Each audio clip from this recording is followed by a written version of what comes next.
kita lanjutkan. Nah, sekarang sebelumnya lower GI tract batasnya sama upper mana sama mana? Upper GI tract dari sama mana? Kalau dari organnya sampai mana? Sampai duodenum. Ya, jadi kalau mungkin kemarin Dokter Yana ya sudah menyampaikan tentang applied anatomy of upper GI tract. Nah, untuk kali ini mulai dari dulu ya, jejunum, ileum, dan seterusnya sampai anus. Oke, kita lanjutkan.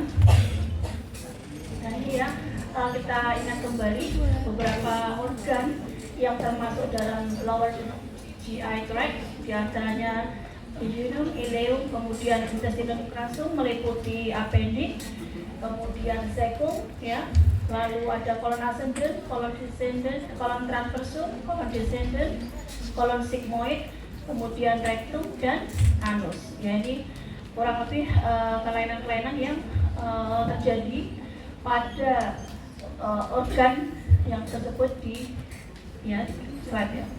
Oke, nah kita lanjut ke ini. Jadi kelainan-kelainan apa saja yang mungkin sebenarnya kelainan ini akan diajarkan lebih detail di bedah ya, termasuk penata laksanaan dan lain-lain. Cuman kalau dari anatomi kan lebih ke lokasi yang seringnya di mana, terus kemudian predileksinya, kemudian faktor resikonya seperti apa, itu juga kadang-kadang berkaitan dengan struktur anatominya. Nah, kita yang pertama yaitu intussuscepsi atau nama lainnya apa deh? Invaginasi. Ya, intussuscepsi atau invaginasi itu artinya adalah adanya invaginasi. Invaginasi itu kalau kalian punya mungkin alat-alat yang slider ya, ada slider misalkan kalau mungkin sekarang yang di TikTok ya misalkan kalau orang ibu mungkin ya ada kemoceng yang lain-lain yang bisa di slide up and down seperti itu. Nah, adanya telescoping ya, telescoping itu atau sliding atau telescoping. Nah, jadi ada bagian khusus yang masuk atau protruding atau menonjol atau telescoping masuk ke khusus bagian distalnya. Kalau seperti ini, yang mana yang proksimal, mana yang distal? Yang proksimal adalah ileum, yang distal adalah kolon. Ya, jadi ada bagian khusus yaitu ileum yang masuk ke arah kolon, ya, atau protruding atau telescoping atau sliding atau apapun istilahnya, intinya itu bagian proksimal masuk ke bagian distalnya. Nah, resikonya apa? Bahayanya apa kalau terjadi seperti ini? Obstruksi, terus apa lagi? Iskemia. Karena kalau seperti ini kan terjepit berarti mungkin aliran darah ya dari daerah yang mengalami lipatan tersebut akan mengalami iskemia. Kalau iskemia berarti suplai oksigen kurang, akan terbentuk gangrens dan seterusnya, infeksi, inflamasi, ya seperti itu.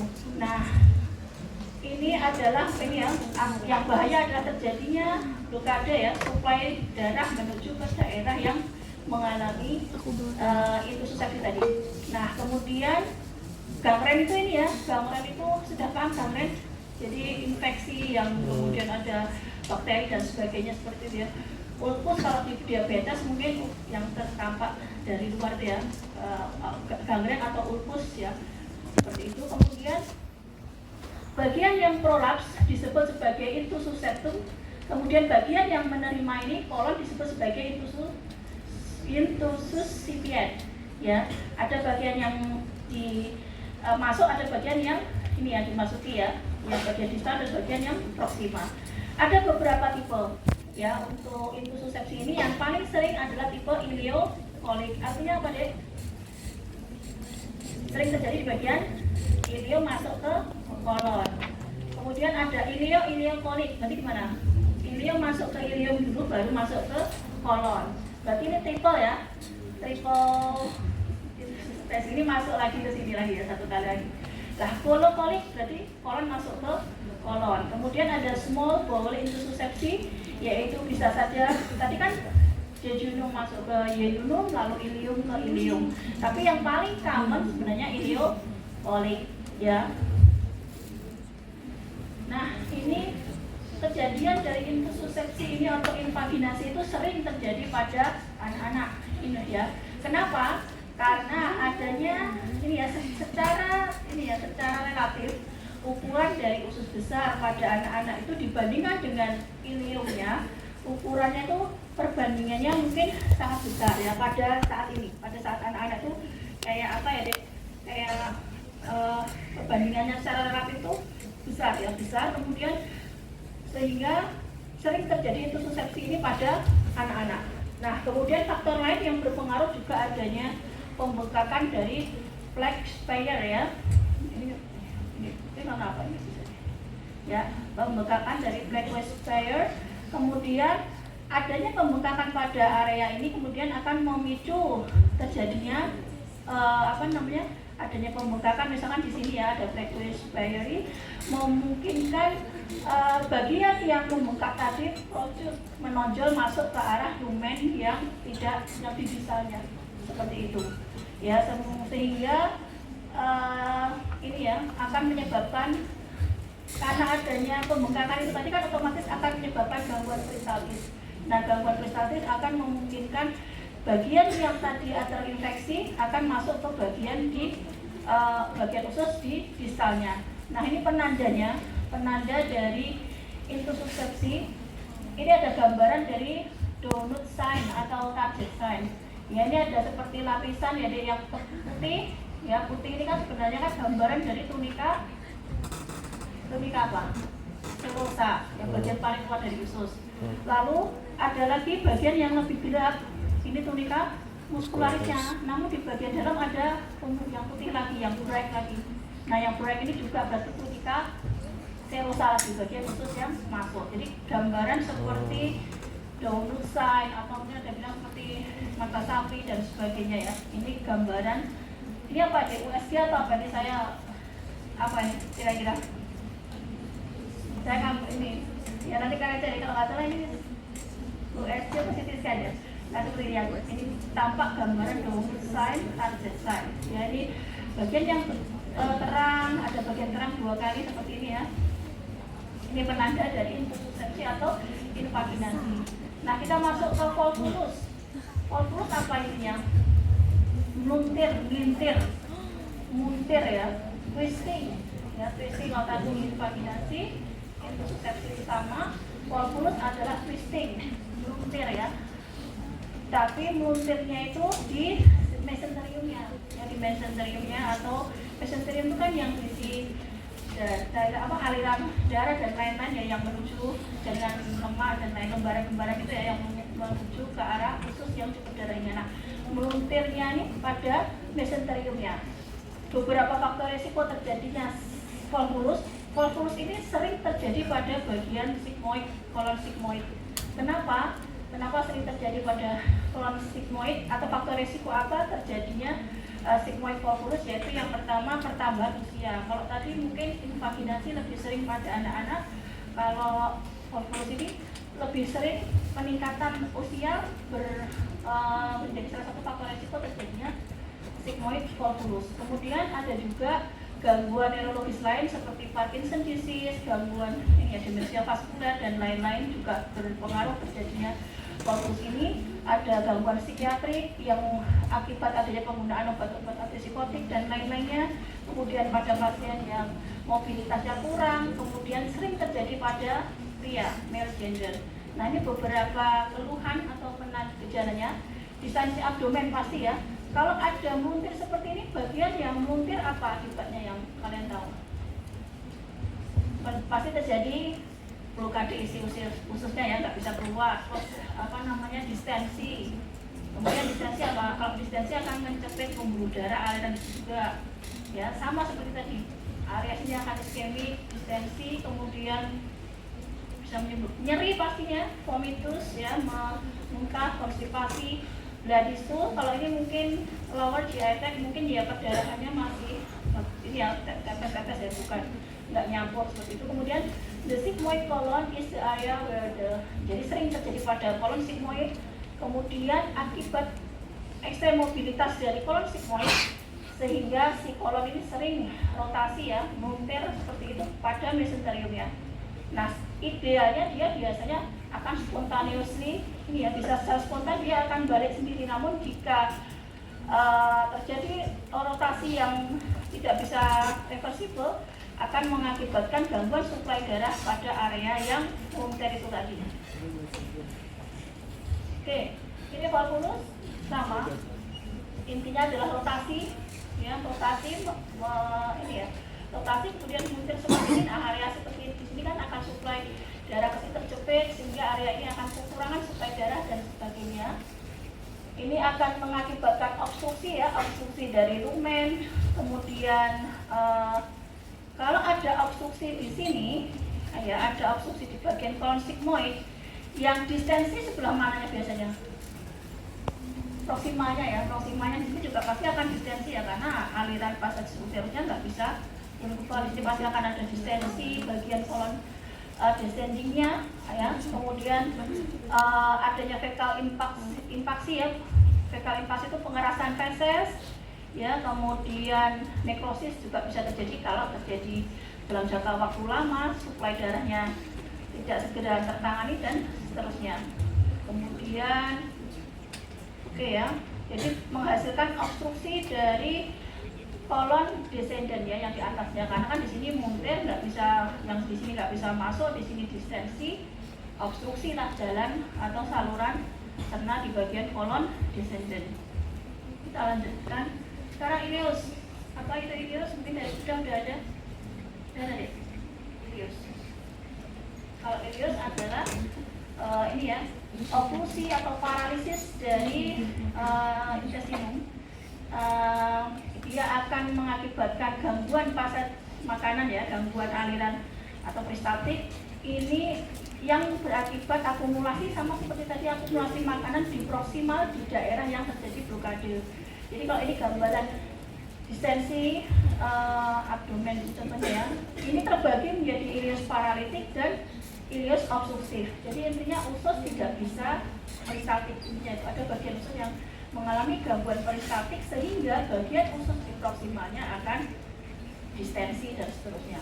Nah, ini penyebabnya ada dua, dari paralisis. Kalau paralisis berarti berkaitan dengan sistem saraf. Kalau obstruksi mekanik berarti ada sumbatan. Nah, sumbatannya itu bisa dari luar usus itu sendiri, misalkan ada cancer atau mungkin perlekatan tumor atau kanker di usus tersebut sehingga mengalami obstruksi, atau di dalam usus itu sendiri. Ya, ini. Nah, ini paralitik atau adinamik ileus. Jadi tadi kan ada ileus obstruktif sama ileus paralitik. Paralitik ini yang terkait dengan sistem saraf.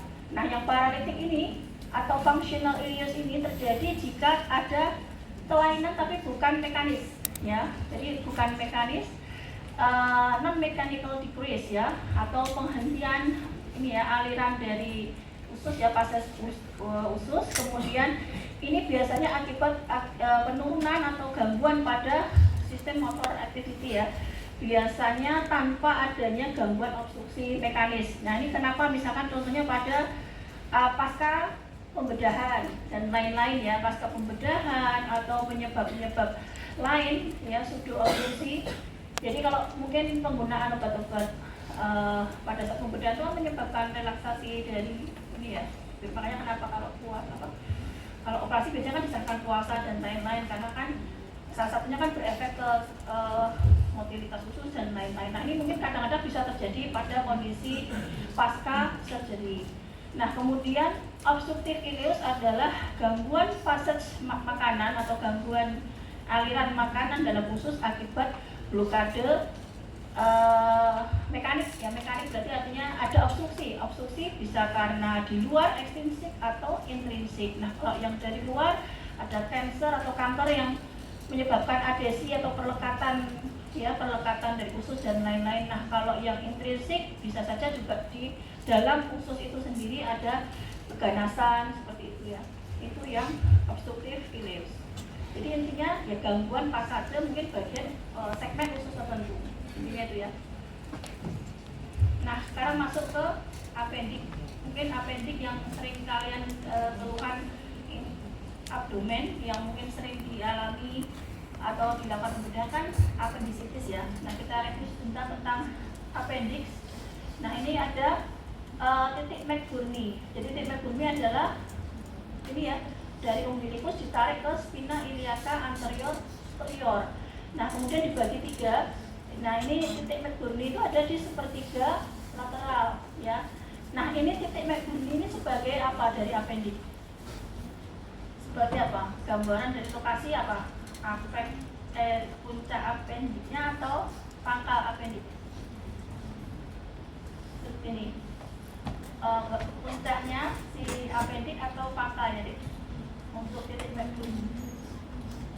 Kemungkinan bagian pangkal ya, pangkal dari si appendix.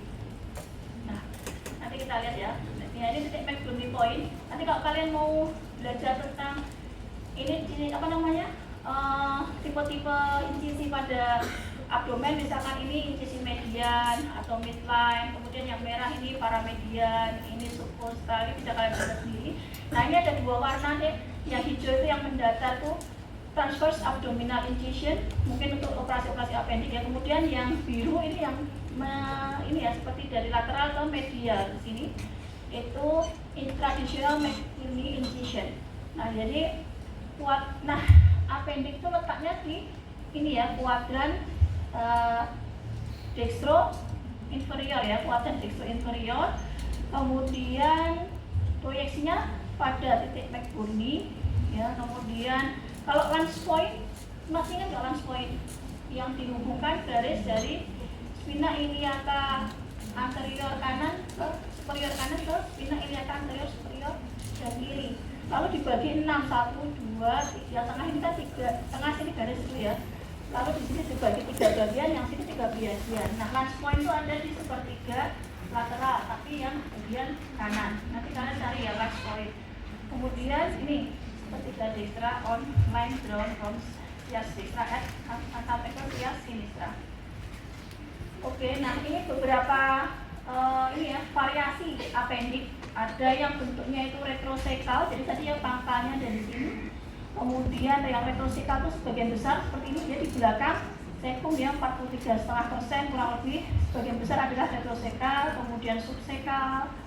Ya, kemudian ini post-ilial, ini ilium, pre-ilial dan sebagainya. Nah, ini beberapa variasi bentukan appendix. Nah, ini ada yang tipofik. Ya, jadi lihat, ini ada sekitar 9,3% arah dari ujung appendix ini ada di area pelvic. Ada yang mungkin bentuknya seperti ini. Nah, sekarang kita masuk ke appendicitis. Apa itu appendicitis? Radang pada appendix. Ya, radang pada appendix vermiform. Nah ini penyebabnya macam-macam deh, bisa karena obstruksi mekanis ya. Fekalit apa fekalit? Feses yang mengeras, atau konten usus yang mengeras dan sebagainya itu fekalit. Jadi obstruksi mekanik akibat yang menyumbat itu bisa jadi disebabkan akibat sumbatan dari fekalit ya pada usus appendix ini. Kemudian juga bisa saja infeksi parasit, benda asing. Ya benda asing apa biasanya? Jijian atau apa gitu ya. Nanti kalian bisa lihat sendiri.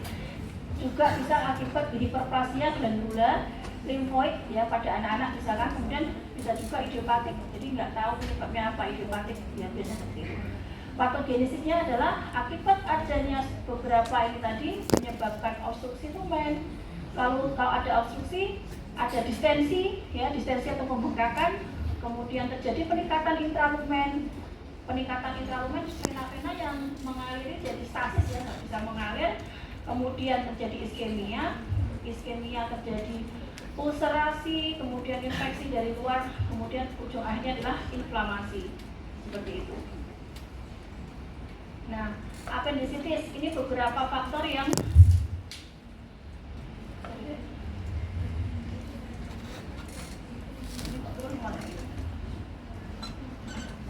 ya appendicitis sorry. Tadi sudah ya.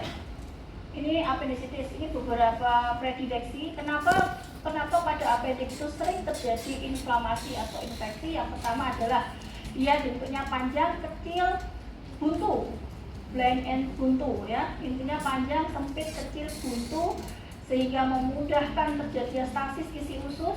Lalu juga banyak kelenjar limfoid yang ada di bagian appendix. Kemudian juga lumennya itu punya kecenderungan terjadi obstruksi akibat adanya konten usus ya, enterolit atau antifekalit dan sebagainya, sehingga menyebabkan stagnasi isi di dalam lumen appendix. Nah, untuk nyerinya, nah nanti kalian biasanya kan akan anamnesis di skin lab ya. Jadi nyerinya appendix di mana? Kalau ada appendicitis. Pertama kalau pada fase akut dia area umbilikal, kemudian bergeser ke arah badan kanan bawah ya. Itu setelah dia mengiritasi peritoneum dan sebagainya. Nah, kita bisa nunjukin nyerinya di situ. Tapi kalau masih area awal-awal akut mungkin kita nggak bisa nunjuk mana, masih samar-samar aja visceral pain. Jadi samar-samar. Jadi kalau menanyakan riwayat, apakah dulu nyerinya mulai dari mana, itu bisa ditanyakan. Ya seperti itu, nyeri kanan bawah kan masih macam-macam ya, nanti bisa tuba, salping, kalau perempuan salpingitis, kalau laki-laki ya tolong ditanyakan. Mungkin bisa yang laki-laki nggak ada salping, tapi pada perempuan bisa saja ektopik dan sebagainya, kehamilan ektopik dan lain-lain. Nah ini biasanya diawali nyerinya kalau pada kasus yang akut ini area ini ya thoracal 10 ya, biasanya di daerah umbilikus, nyerinya samar-samar ya, kemudian dia akan berpindah ke area yang terinflamasi pada appendix tadi. Lalu inflamasi ini kan biasanya mengenai peritoneum parietal. Nah itu jadi kita bisa menunjuk. Nah kalau kena parietal peritoneum berarti tipe nyerinya nyeri apa? Somatik ya, yang kena parietal peritoneum kita bisa tunjuk kayak apa, siku, lutut dan lain-lain, itu tendon dan lain-lain, berarti sudah somatik ya, kita bisa nunjuk. Tapi kalau tadi masih visceral pain. Nah ini beberapa penanda, kalian bisa melakukan beberapa pemeriksaan. Misalkan kalau pada kondisi akut periumbilical pain, cuman kalau mungkin sudah beberapa hari dia akan migrasi ke area McBurney point ya, seperti itu. Nah kita bisa melakukan beberapa pemeriksaan Roxing sign. Kalau Roxing sign mungkin di kontralateralnya kita palpasi, tapi di bagian sininya akan terasa nyeri, ini Roxing sign. Kalau psoas sign sama obturator sign, nah nanti bisa kalian lihat, ini sebenarnya enggak cuma untuk ini aja ya. Nah ini kalau ini adalah obturator sign, jadi kalau bagian ini apa deh, fleksi atau apa, difleksikan sendiri siku ya sama ininya, lalu di internal rotasi, nanti akan terasa nyeri di musculus obturator di sini ya. Ini kalau kondisi appendixnya tipe apa tadi? Pelvic ya, mungkin dia akan bentuknya seperti ini. Cuman kalau retroseccal bisa jadi nggak seperti itu ya. Kemudian kita lanjutkan ke ini yang psoas sign, berekstensi sendi ini pukse, ini posterior ya, hiperekstensi, kemudian akan nyeri di musculus psoas ya, seperti ini. Nah ini juga mungkin bentuknya yang tipe-tipe pelvic, tapi tidak memungkiri yang retroseccal dan lain-lain pun juga bisa ya. Jadi beberapa pemeriksaan ini bisa kita lakukan kalau kita curiga ada inflamasi pada appendix. Kita masuk ke berikutnya yaitu tentang diverticulum. Ya waktunya ini tinggal dikit banget. Nah diverticulum itu apa? Diverticulum itu intinya pembentukan atau herniasi atau pembentukan kantong dari dinding intestinum ya, membentuk seperti kantong, struktur seperti kantong. Nah, diverticulum ini terbagi menjadi dua, true sama false. Yang true itu jika protrusinya atau yang membentuk kantong adalah seluruh dinding usus ya, jadi mukosa, otot, serotra dan sebagainya. Ini adalah true diverticulum. Contohnya apa true diverticulum yang kalian tahu? Diverticulum Meckel, nanti kita ada ya. Kalau pseudo diverticulum mungkin hanya protrusi atau penonjolan bagian mukosa atau submukosa saja. Ya ini yang masuk ke tunika muscularis ya. Nanti kita lihat ya contoh pseudo acquired atau palsu ya, diverticulum palsu. Nah kalau diverticulosis apa deh? Diverticulosis berarti pembentukan diverticulum pada kolon. Diverticulum yang banyak beberapa. Divertikulitis peradangan pada diverticulum seperti itu ya. Ini contohnya deh. Ini ingat ya, dulu ada appendix epipoica. Appendix epipoica kan sepanjang tinea apa nih? Saya lupa. Nah, jadi kalau ini sisi untuk appendix epipoica, nah diverticulum itu sisinya bukan di area ini ya, nanti kita lihat ya, tapi di Taenia mesenterica. Kan ada beberapa Taenia coli, Taenia mesenterica, sama Taenia apa? Aumenta. Nah, kalian nanti lihat ya. Jadi kalau di sini intinya di verticulum ini terbentuk pada Taenia mesenterica yang di ini ya, yang di aumentalis ya, yang di omentumnya itu. Karena apa? Di situ kan nanti ada darah, aliran darah yang menembus ke struktur dinding ususnya. Nanti kalian lihat ya, dia biasanya bukan di ini, dibandingkan dengan appendix epipoica. Oke ya, ini terbentuknya di vertikula seperti ini. Biasanya terjadi di kolon ya. Nah, ini di vertikulosis, di vertikulitis.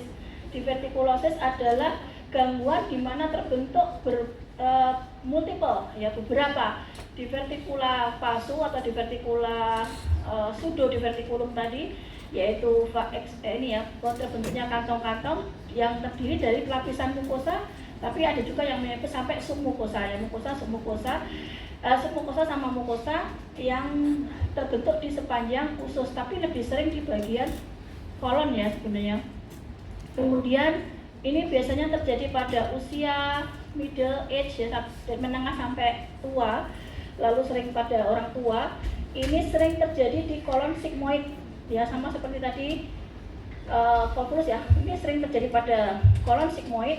Nah, kolonik divertikula itu bukan true divertikula tadi ya, dia hanya pseudo divertikulum karena hanya bagian membran atau mukosa saja. Nanti kita lihat bagaimana bisa terbentuk divertikulum ini. Kemudian herniasinya atau evaginasinya itu melalui bagian lemah dinding intestin yang dilalui oleh pembuluh darah. Nanti kita lihat. Nah, sebagian besar ini terletak pada mesenteric site ya, sisi mesenterium. Dari kan ada beberapa taenia yang lain ya, saya agak ini. Kemudian disinilah pada ini ada arteri yang masuk atau menembus ya, atau ya sampai mencapai submukosa, lapisan submukosa. Kita lihat di hari ini contoh divertikulosis, divertikulisis peradangan dan sebagainya. Nah, nanti ini gambaran divertikulosis ya, pembentukan kantong-kantong divertikulum pada divertikulosis pada kolon, terutama ini kolon sigmoid ya. Divertikulosis kantong-kantong seperti ini, tapi sebenarnya isinya nggak sampai ada muskularnya, cuma bagian mukosa, submukosa saja. Nanti kita lihat. Nah, kenapa bisa terjadi ini? Karena ini kalian lihat ya, kan ini sisi tadi yang mesenterium tadi, kan ada pembuluh darah yang menembus ke dia kan akan menembus dinding usus ya, menembus ke dinding usus seperti ini. Nah, area yang ditembus ini menjadi area yang lemah. Jadi dinding dari intestinum itu menjadi daerah yang lemah. Daerah yang lemah sehingga bisa terjadi herniasi atau pembentukan kantong-kantong. Ini lapisan submukosa ini masuk keluar ke area itu. Ya seperti itu, herniasi seperti ini terbentuklah divertikulum. Ini hanya mukosa submukosa saja, nggak sampai ototnya kan, ototnya ini nggak ikut keluar kan, tapi hanya bagian mukosa saja. Nah, seperti itu. Divertikulosis adalah ini ya, common clinical condition. Kemudian herniasi, permukaan mukosa melewati ya tunika circularis ya atau tunika muscularis pada dinding usus. Kemudian disinilah area yang lemah tadi ya, karena dilewati pembuluh darah yang menembus ke arah mukosa atau submukosa. Kemudian ini komplikasinya apa deh? Terjadi ya divertikulitis ya. Kalau divertikulitis berarti radang pada divertikulum. Nah, pasti di situ kalau ada kantong-kantong otomatis akan ada makanan atau konten usus yang masuk ke situ. Nah, itu bisa menimbulkan peradangan yang disebut sebagai divertikulitis. Hampir sama dengan tadi appendicitis. Intinya terbentuk kantong-kantong, makanan di situ nggak bisa ikut kontraksi kan, nggak ada ototnya seperti itu. Nggak ada tunika muskularisnya, jadi bisa saja terjadi peradangan di daerah divertikulum. Nah, komplikasinya bisa terbentuk fistula. Fistula itu hubungan atau channel ya, yang menghubungkan misalkan antara kolon ke vesika. Jadi mungkin penandanya nanti buang air kecilnya mengandung feses seperti itu ya. Ini kalau terjadi fistula. Perforasi ya, bagian kolon yang inflamasi tadi bolong itu aja ya. Kemudian bleeding, perdarahan. Kalau terjadi makanan impor di situ kan pasti akan mengiritasi atau erosi pembuluh darah ya di daerah yang lemah itu tadi, sehingga terjadi bleeding. Lalu struktur itu berarti hipertrofi struktur dan lain-lain akibat penyembuhan luka yang tidak sempurna sehingga terjadi fibrosis struktur, abses kalau terbentuk kantong-kantong seperti ini, akumulasi pus around the colon. Nah, ini beberapa komplikasi divertikulitis. Ini sekarang masuk ke kolitis. Saya hampir cuma sampai sini ya. Kalian baca sendiri ya. Aduh. Ini kolitis, ini adalah peradangan pada kolon. Terus ini ya, inflamasi mukosa kolon, penandanya ini. Lalu penyebabnya macam-macam. Penyebabnya bisa infeksi, inflammatory bowel disease. Kalau ini imun ya, viskoskopik kolitis, iskemik dan sebagainya. Nah, ini normalnya permukaan kolon seperti ini ya. Tapi kalau ada ulkus-ulkus, berarti terbentuk luka yang agak dalam ya pada mukosa, submukosa, itu ulcerative colitis. Ya terbentuk ulkus. Tapi kalau cuma lecet-lecet saja berarti ya termasuk kolitis saja. Tapi kalau ulceratif sudah membentuk luka-luka ya lambung. Nah, ulcerative colitis itu sama ya, ini sama tadi, tapi intinya terbentuk luka yang lebih dalam. Kemudian gambarnya seperti ini. Kalau pada yang ringan, inflamasi atau reaksi yang ringan itu hanya eritem saja, kemerahan saja, terus permukaannya kasar seperti kertas ini ya. Lalu pada inflamasi yang berat, mukosanya bisa jadi bleeding, lalu terbentuk ulkus. Nah, ini mungkin sama seperti ulkus di tempat lain ya, seperti pada lambung dan sebagainya. Kita lanjutkan. Nah, ini kondisis. Kalau kondisis bedanya adalah terbentuk cobblestone. Jadi terbentuk batu-batu seperti ini ya, gambaran seperti batu ya. Nah, bedanya apa? Ini sebenarnya akibat juga kondisis sama ulcerative colitis itu dua-duanya merupakan inflammatory bowel disease. Ini bisa mengenai semua bagian khusus, mulai dari semua bagian saluran cerna, mulai dari kavitas oris sampai ke anus. Tapi lesinya segmental, jadi mungkin bagian tertentu ada bersih, ada lagi bersih lagi. Tapi kalau bedanya sama kolitis ya, nanti kita lihat segmental. Tadi biasanya ini seringnya segmental, lalu dipisahkan ada area yang sehat, disebut juga sebagai skip lesion, kemudian skip lesion, kemudian inflamasinya transmural. Kalau tadi kolitis mungkin hanya mukosa atau atas saja, tapi kalau ini bisa sampai ke lapisan seluruh lapisan dinding khusus ya, seperti transmural, berarti sampai ke area ototnya ya, tunika muskularisnya. Nah, gambarnya seperti cobblestone apa ya? Batu kobla ya, cobblestone nanti kalian lihat sendiri ya. Ini dengan pemeriksaan barium radiografi akan seperti ini. Nah, ini bedanya antara tadi ya, inflammatory bowel disease ada kolitis, ulceratif ada Crohn disease. Nah, bedanya kalau ulcerative colitis biasanya diawali dari daerah rektum, kemudian menyebar ke arah proksimal. Cuman kalau Crohn disease tadi bisa di mana saja, mulai dari upper sampai ini, tapi lebih seringnya sih daerah ini ya, intestine, small intestine, terus areanya ada yang kena bersehat, kena seperti itu ya. Ya bisa terus disperse nih ya. Might affect any part of the eye tract in patchy pattern seperti ini. Nah, kalau IBD, chronic inflammatory disease, ini penyebabnya ada beberapa macam, sigaret, genetik, imun ya, lalu homeostasis microbiota dan lain-lain. Ini gambaran Crohn disease, gambaran ulcerative colitis. Lihat ya, ini bukan cobblestone ya, kanan dan kiri. Nah, ini kita masuk ke hemoroid interna. Hemoroid interna itu adalah adanya prolaps dari anal cushion atau plexus hemorrhoidalis. Nah, ini hemoroid interna atau eksterna? Interna atau eksterna ini? Interna. Jadi yang interna adalah yang mengalami stasis adalah plexus hemorrhoidalis superior. Plexus hemorrhoidalis superior kan ada di sini ya. Plexus hemorrhoidalis apa yang di atas ini? Yang di atas ini apa? Plexus yang di atas linia dentata, plexus hemorrhoidalis.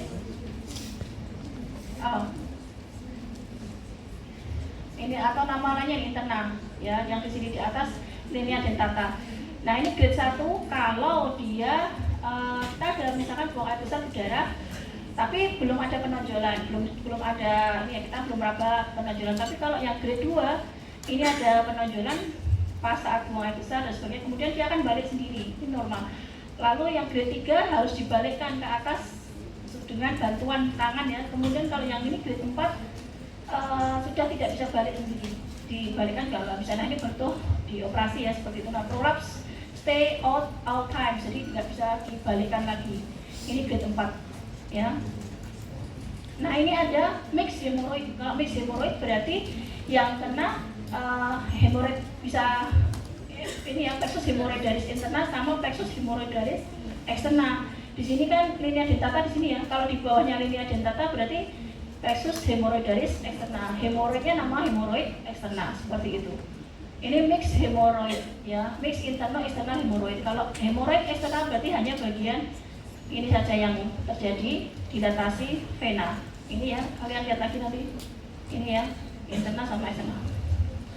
Kita stenosis ani, intinya stenosis berarti ani ada anus tapi anusnya menyempit sempit ya. Ini bisa penyempitan kanalis analis, bisa akibat adanya jaringan fibrosis, history surgery ya, riwayat pembedahan, trauma, congenital malformasi, gangguan kulit, infeksi dan sebagainya. Intinya kanalis analisnya menyempit. Itu stenosis ani. Ini prolapsus recti. Jadi mucosa rectum ada di bawah anus. Ya, mucosa rectum ada di bawah anus. Jadi harusnya kan di atas anus, tapi mucosa rectumnya itu prolaps keluar.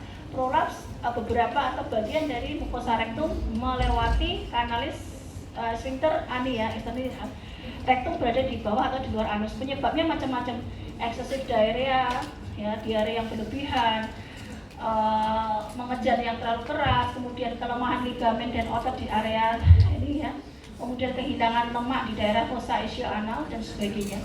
Kalian bisa baca sendiri. Nah ini embrionya bisa kalian baca, embriologinya ini sudah ada di sebelum-sebelumnya. Apa aja yang termasuk foregut, midgut, sama hindgut. Kemudian ini diverticulum Meckel. Tadi diverticulum artinya apa? Kantong, outpouching, herniasi. Nah kalau Meckel diverticulum ini letaknya ada di ileum ya. Tadi kalau yang diverticulosis kan di bawahnya diverticulumnya ada di ileum. Ini akibat kegagalan atau obliterasi dari ductus omphalomesenthericus. Bentuknya seperti jari. Nah, rule of two itu panjangnya sekitar 2 inci atau 2 inci berapa senti dek? Ya sekalian hitung sendiri ya, 2 inci, kemudian sekitar 2 feet atau 2 kaki dari katup ileocecal valve ya, atau sekitar 30 sampai 60 cm dari katup ileocecal. Lalu dia termasuk true diverticulum ya, karena terdiri dari semua lapisan dinding dari usus. Nah ini contoh gambaran di diverticulum Meckel. Nah ini tadi diverticulum Meckel itu lokasinya ada di anti-mesenteric border. Jadi kalau ini mesenteric, ini anti-mesenteric border, berarti bukan di sini ya, bukan di mesenteria, tania mesenterium, tapi di sisi yang berlawanan dengan mesenterium ya. Nah ini merupakan congenital anomali. Tadi juga termasuk rule of two ya, terjadi kurang lebih 2%. Terjadi panjangnya kurang lebih 2 cm, terjadi sekitar 2 kaki. Rule of two termasuk itu. Lalu akibat adanya remnant ya, atau tetap ini ya, adanya gagal obliterasi dari ductus omphalomesenthericus, kemudian lokasinya seringnya di anti-mesenteric border, jadi sisi yang berlawanan dengan pelengkapan dari mesenterium ya. Kemudian biasanya tadi sama 30 sampai 60 cm itu 2 feet kurang lebih ya dari ileocecal junction. Kemudian biasanya sekitar 74% free ujungnya, tapi sekitar 26% bisa saja dia nempel ke area umbilicus ya, seperti ini. Nah ini mucosa inner type include ini macam-macam. Kalian bisa sama gejalanya seperti appendicitis kalau terjadi inflamasi di daerah diverticulum ileal. Nah ini Hirschsprung disease. Apa itu Hirschsprung disease? Megacolon congenital ya, megacolon congenital. Kalau ada obstruksi di sini, ada obstruksi, ini kira-kira yang Ada kelainan yang bagian distensi atau yang tidak distensi? Ya, tidak distensi karena apa? Ya, kasus pembentukan kasus metrikus atau kegagalan migrasi dari kristal neuralis sehingga tidak terbentuk sel ganglion, absennya sel ganglion di distal kolon. Jadi bagian di sini ganglionik sel, jadi sel ganglionnya nggak ada sehingga daerah sini tidak ada peristaltis. Akibatnya apa? Daerah proksimalnya distensi. Jadi perutnya biasanya gambarnya anak usia mungkin nggak lahir ya, setelah makan dan lain-lain perutnya membesar seperti itu. Nah itu bisa curiga ke arah megakolon congenital. Nanti kan akan belajar di bedah lebih lanjut ya. Ini akibat kegagalan migrasi dari kristal neuralis pada pembentukan pada embriologi sekitar 5-7 minggu kehamilan ya. 5-7 minggu periode embriologi ini kehilangan. Nanti kalian cek di embriologi Mayer apa? Moore KLM. Nah ini beberapa segmentasi yang kena, misalkan daerah ini A, B, ini C, segmen semuanya ini bisa semua total kolonik aganglionosis seperti itu. Ya, oke, kita lihat ada beberapa kelainan yang lain seperti malrotation, jadi gangguannya ini secara embriologi ya, ada tidak memutar, non-rotasi, incomplete atau mixed rotation. Lalu yang reverse rotation rotasinya terbalik, subhepatic cecum. Nanti kalian belajar embriologi sudah kena hyperrotation yang ini. Lalu ini kelainan congenital lain tadi stenosis ani, yang ini atresia ani. Jadi juga terjadi kegagalan separasi kloaka, jadi tidak ada anus akibat adanya kegagalan separasi kloaka pada saat pembentukan anus. Nanti kalian baca-baca lagi yang 1.3. Ini beberapa kelainan pada anorektal ya, anorektal atresia ya. Lalu ini ada keterangan di sini anal stenosis ya, anal stenosis, persisten anal atresia dan lain-lain. Ini sudah ada di sini rektal atresia. Kemudian yang di sini gambaran dari tadi di ventriculum medial tadi kan normalnya 74% free, cuman ada 26% sekian dia bisa nempel di umbilikus. Nah ini bisa terbentuk fibrosden, lalu terbentuk fistula. Kalau terbentuk fistula berarti ada aliran ini kemudian keluar lewat umbilikus. Ya di umbilikus akan ada cairan atau produksi usus yang keluar. Ini mungkin pada anak-anak ya. Lalu kalau kista seperti ini gambarannya, kalau muntir seperti ini terjadi volvulus, lalu ini terbentuk jaringan, masih ada jaringan parut ya sisanya. Ya ini beberapa tadi ya gangguan atau akibat adanya remnan, ductus, omphalus, mesenterikus. Nah kita ini kayak sudah harusnya review sendiri ya. Ini linea semilunaris, ini ya linea semilunaris, linea Albert, epigrastik ya. Seperti itu kalian lihatnya sendiri nanti. Ini beberapa abdominal region, ini yang mulus rectus dan seterusnya. Ini lapisan abdomen ya, mulai dari paling luar kulit sampai ke peritoneum parietal. Di sini paling luar kulit, superficial fascia muscle otot dan seterusnya. Kalian lihat lagi nanti. Kemudian ini telubung rectus ya. Ini kalian dulu kan lihat ya, bagian yang di bawah apa itu? Linea arcuata, dindingnya kan sudah berbeda lemah ya. Nah, dinding yang lemah dari abdomen tersebut yang menjadi locus minoris resistent. Jadi area yang lemah, jadi area tempat terjadinya herniasi. Sama seperti tadi pada tadi ya dinding usus tadi ya. Jadi locus minoris resistent itu adalah area yang lemah pada tubuh yang mungkin yang menjadi suatu jika terjadi mungkin pemicu yang misalkan mengejan, kelebihan atau sebagainya, daerah di situ tuh lemah ya. Nah ini rectusit kalian bisa baca sendiri. Ini adalah linea arcuata ya, batas di bawahnya. Yang di sini kan lapisan dinding penyusunnya kan nanti lebih tipis dibandingkan yang bagian atas seperti itu. Nah ini kalian lihat ya, di sini adalah linea arcuata, di sini ada fascia apa nih? Ini ya, telubung yang posterior dan seterusnya. Yang di bawah nanti agak lebih tipis dindingnya. Ini perbandingan antara di atas atau di bawah umbilikus ya. Ini yang di mana ini? Ini yang apa deh? Ini yang di mana, yang di atas, mana yang di bawah? Ini masih ada yang lapisan membungkus ke bawah ya, selambungnya rectus, ini selambung rectus. Yang di sini nggak ada, ini hanya langsung ke fascia transversalis ya. Yang ini kan fascia transversalis langsung, tapi selambung yang otot ini tidak ada yang ke arah posterior. Ini yang di bawah linea arcuata tadi. Nah ini peritoneum ya, kita peritoneum berarti ini peritoneum tadi ya, lapisan dari dinding abdomen tadi. Nah kalau terjadi inflamasi pada peritoneum namanya peritonitis. Ini biasanya tadi ya peritoneum parietal tadi, kalau jadi peritonitis biasanya nyerinya sudah somatik ya, tadi bisa kita rasakan, bisa kita tunjuk. Nah ini beberapa penyebabnya bisa trauma, inflamasi, atau tadi appendix yang meradang kemudian pecah, atau appendix yang meradang kemudian menempel pada peritoneum. Itu juga bisa menyebabkan inflamasi peradangan pada peritoneumnya. Nah ini beberapa penyebabnya. Nah komplikasinya bisa menjadi bakteriemia, sepsis, dan seterusnya. Nanti kalian bisa baca sendiri. Lalu abdominal guarding itu apa deh?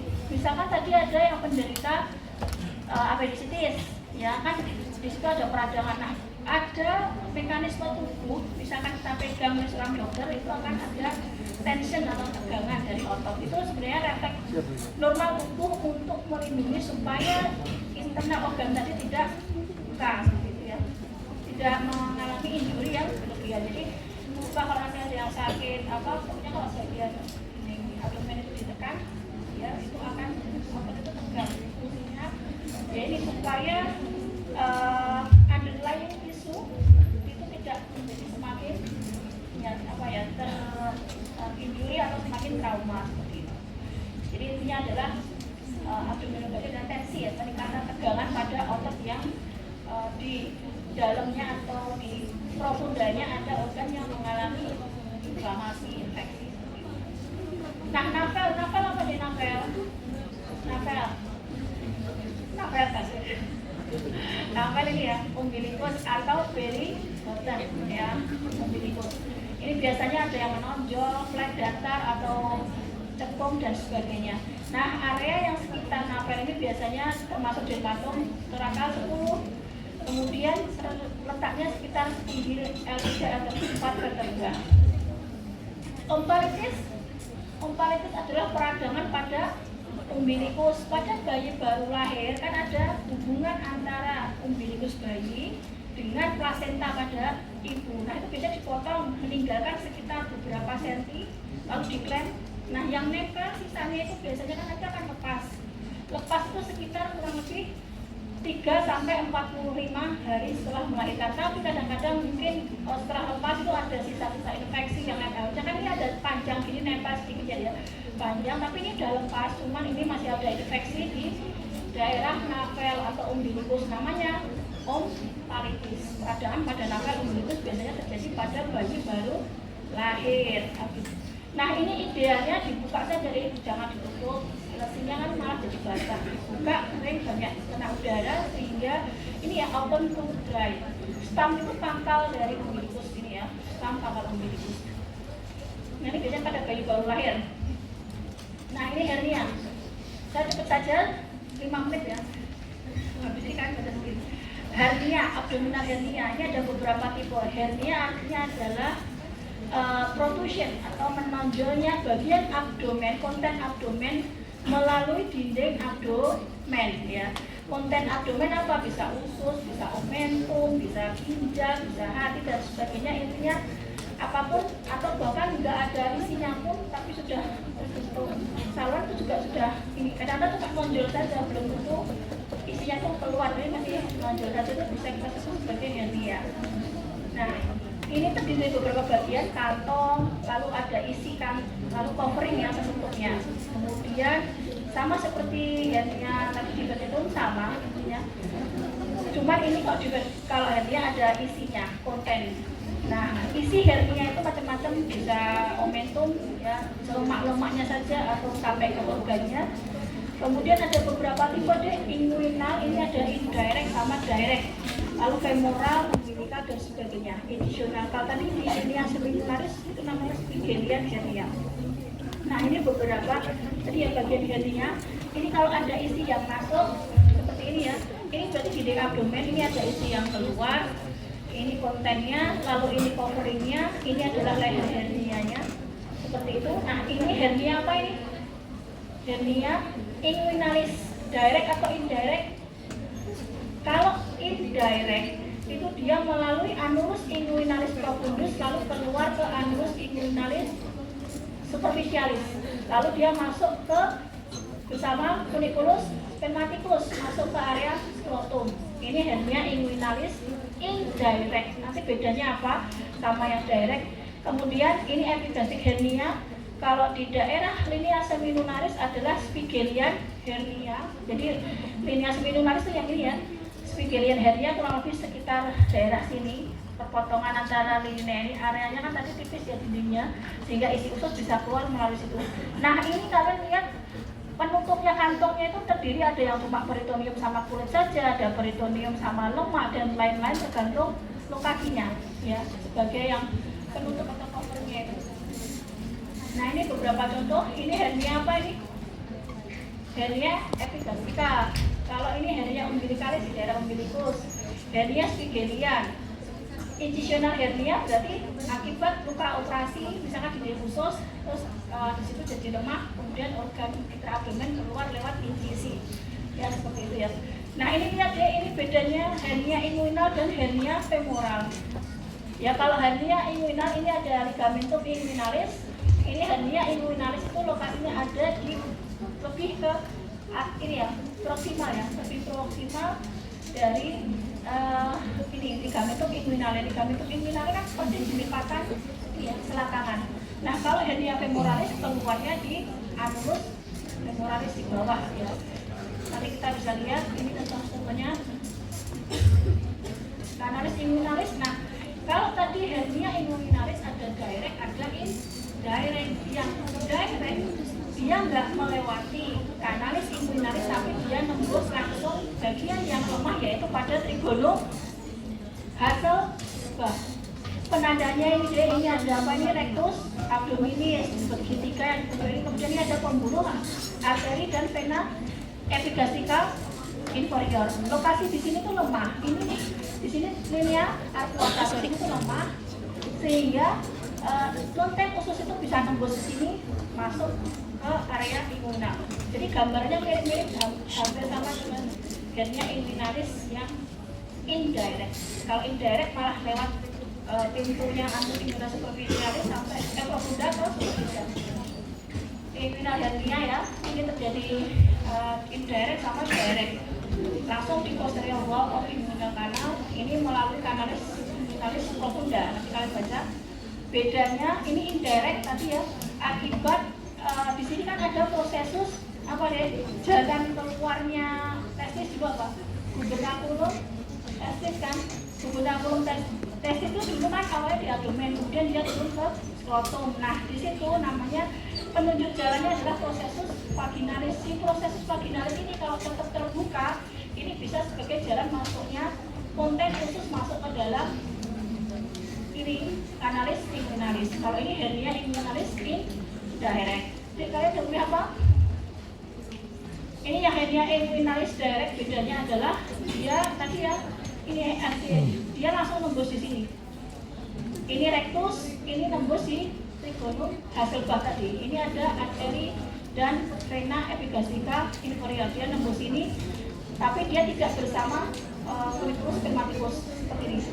Ya nanti kalian lihat. Nah ini penanda ada lubang seperti ini. Ini lubangnya ini apa? Hernia inguinalis direct atau indirect? Direct atau indirect? Direct. Ini lihat tadi vena epigastrica, penandanya ada di sebelah lateral ya, seperti itu. Ini direct hernianya dari sini saya. Itu keluar, itu keluarnya abdomen. Nah ini tadi ya hernia inguinalis yang indirect. Jadi ini kalau normalnya kan dia menutup seperti ini, tapi proses vaginalnya remain intact, jadi tetap intact sehingga jadi jalan atau jalur turunnya organ atau konten abdomen. Oke ya. Ini contohnya herniasinya deh. Kalau ada ini yang mana ini? Ini yang direct, ini yang indirect, dia adalah kanalis iminalis. Kalau yang ini langsung menembus dinding posterior ya saja. Tapi kalau ini ada di kulitus romaticus sama ya, ini skrotum. Kadang-kadang cuma nonjol aja di bagian ini. Nanti kalian lihat contoh gambar-gambarnya ya. Ini kalau hernia femoralis lewatnya di kanalis femoralis. Ini ligamentum inguinalis. Nah kalau di sini kan annulus inguinalis superficialis. Jadi keluarnya hernia inguinalis. Yang indirect kalau ini keluarnya hernia inguinalis, hernia femoralis. Ini hernia femoralis ya. Lokasinya lebih di bawah. Ini penonjolan seperti ini saja. Nah ini hernia femoralis ya. Jadi dia di bawah dari ligamentum inguinalis. Nah ini contoh letak-letaknya, kalian bisa melihat ini ya, inguinal direct, indirect, femoral, umbilical, incisional kalau ada bekas incisi dan seterusnya. 5 menit setelah ya, terus ini kita lanjutkan. Ini potensinya bisa masuk ke ini. Tapi yang indirect akibat apa? Kelemahan apa? Locus minoris resisten dari hernia inguinalis indirect apa? Proses vaginalis yang remain intact ya pasti nggak 10 halaman ya. Nah ini umbilical hernia juga ada, ini di area umbilicus ya. Kenapanya ini juga dilihat nih ya, hernia umbilicalis kadang-kadang seperti ini. Ini hernia incision congenital umbilical hernia, ini infantile hernia incisional hernia. Nanti kalian lihat ya pak, umbilical hernia, epidancing hernia dan sebagainya. Ini ada juga separation tapi yang berbeda. Ini incisional hernia akibat adanya operasi yang operasi sebelumnya, jadi hernianya itu keluar dari bekas operasinya ya. Maksudnya keluar itu bukan berarti keluar saja, tetap di dalam ini ada penonjolan itu saja. Nah ini leher dari hernianya itu biasanya besar ya, sehingga perlekatan atau strangulasi konten dengan ini rendah. Kalau ini karena leher ini yang dilewati isinya itu ya, itu rendah. Tapi nanti lihat juga hernia femoralis ya, ada beda dengan hernia femoralis. Nanti kalian bisa lihat hernia femoralis lehernya sempit kalau nggak salah, extremely narrow ya.